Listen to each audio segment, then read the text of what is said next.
Söyle sana güzelim, sonumuz ne olacak?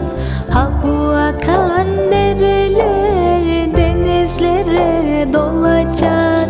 Söyle sana güzelim, sonumuz ne olacak? Ah duman, kara duman sardı dört yanımızı.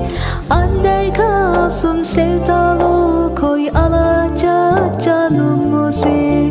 Ah duman, kara duman sardı dört yanımızı. Ander kalsın sevdalı, koy alacak canımızı.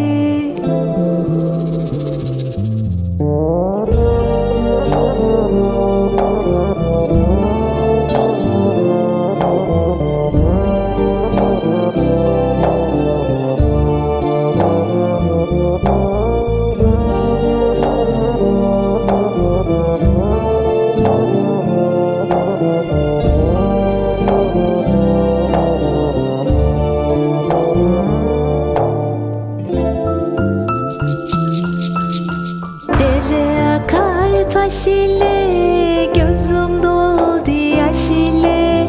Nerelere gideyim bu sevdalı baş ile. Dere akar taş ile gözüm doldu yaş ile. Gurbete mi gideyim bu sevdalı baş ile. Oy gidi Karadeniz sardı dört yanımızı.